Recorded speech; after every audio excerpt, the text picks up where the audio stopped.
केवलं कर्तासे तमेव केवलं हर्तासे संसाक्षादात्मा दरिद्रं सत्यं लक्ष्मी अवतारमो कृष्णसर्वाण्यमयं सर्वास्त्वयानुदान्यः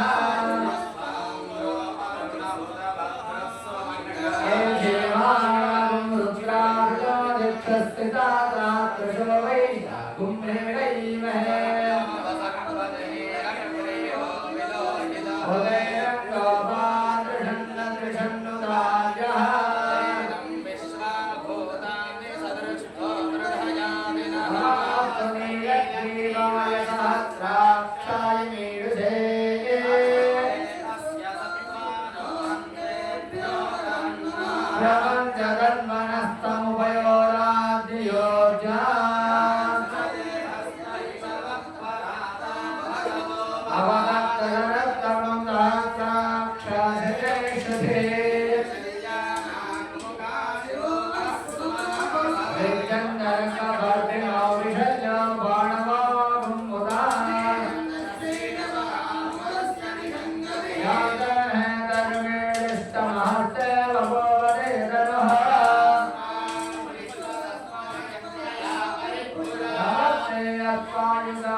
ज्ञानमयो विज्ञानमयो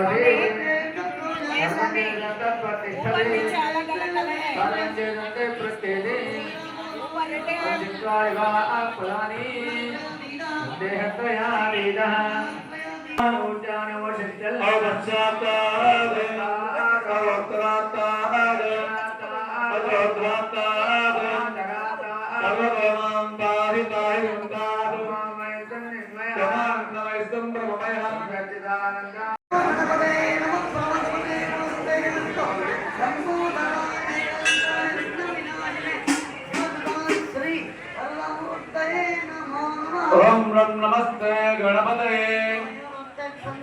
तमेव केवलं कर्तासि तमेव केवलं हर्तासि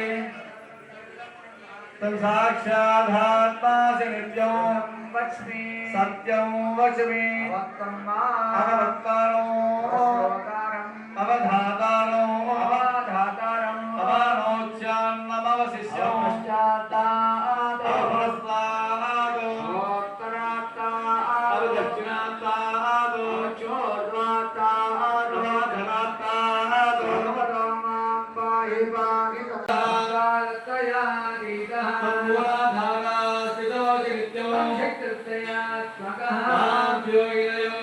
వచ్చి పళ్ళ్యాన్ని అందించి చేతులు వెనక్కి తీసుకుంటున్నారట ఈ బుక్కరాయుడు హరిహర.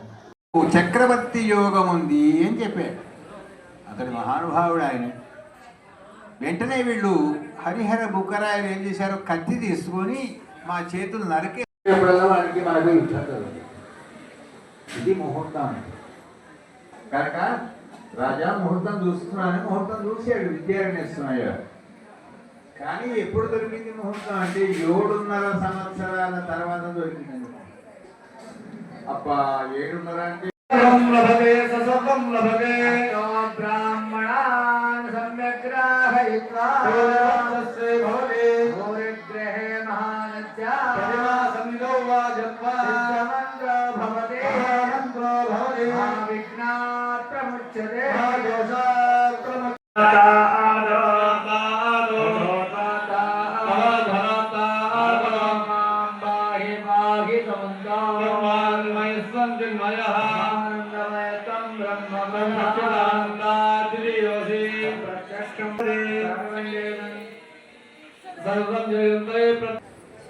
భగవద్బంధువులారు,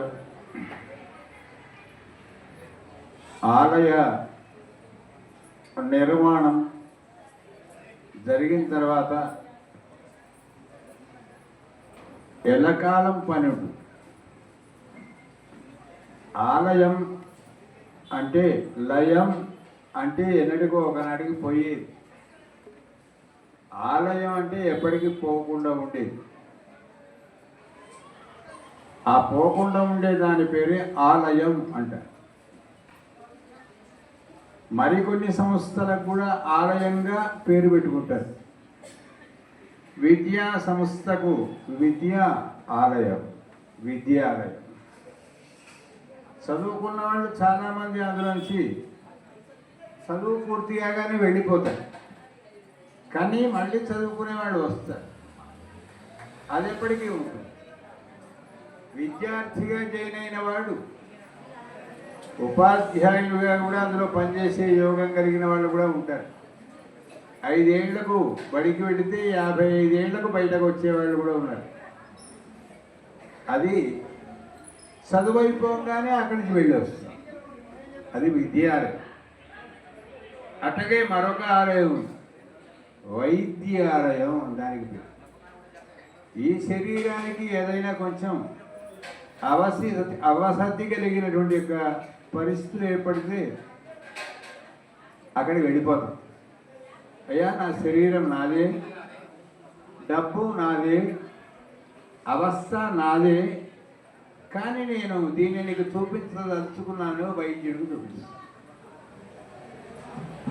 సరే, అక్కడ వైద్యం పూర్తి కాగానే మళ్ళీ మన ఇంటికి వస్తాం. కానీ వైద్యాలయం అట్లాగే ఉంటుందండి. మన తర్వాత ఇంకోటి జాయిన్ అవుతారు, వైద్యాలయం. దాని తర్వాత గ్రంథాలయం అని కూడా ఒక దానికి పేరు. గ్రంథాలు చదువుకోవడానికి వీలయ్యేటువంటి ఒక ప్రశాంత వాతావరణాన్ని ఏర్పాటు చేయడం ద్వారా ఆ గ్రంథాలయంలో పుస్తకాలు చదువుకుంటాం. మన అవకాశం ఉన్నంత కాలం అయిపోయిన తర్వాత వెళ్ళొచ్చు. కానీ గ్రంథాలయం అట్టగే ఉంటుంది. ఇంకోటి వస్తున్నారు చదువుకో. అట్టగే న్యాయాలయం అని ఒకటి ఉంది. ఎవరికైనా ఏదైనా తరగని సమస్య వచ్చి ఆయనకు అన్యాయం జరుగుతుంది అంటే న్యాయాలయానికి వెళ్తారు, కోర్టు. ఏదో కొంతకాలానికి మీకు న్యాయం జరుగుతుంది, వెళ్ళొస్తాడు, కానీ అది అక్కడే ఉంది. అట్లాగే ధర్మాలయం అని ఒకటి ఉంది. ధర్మాలయం అంటే ఏమిటంటే మనం పిలుచుకుంటాం ఇంగ్లీష్లో పోలీస్ స్టేషన్ అంటే. అక్కడ ఏదైనా అధర్మ ప్రవర్తన కలిగిన వాడికి తగినటువంటి దండన విధించేటువంటి యొక్క స్థితి అక్కడ ఉంటుంది. అలాగే ఇవన్నీ ఆలయాలకి అవసరాన్ని బట్టి వెళతాం, అవసరం అయిపోయిన తర్వాత వస్తాం. వ్యాధి వస్తే వైద్యాలయానికి వెళ్తాం, విద్య కోసం గ్రంథాలయానికి వెళ్తాం. ఆ తర్వాత ఏదో న్యాయాలయానికి ఇలా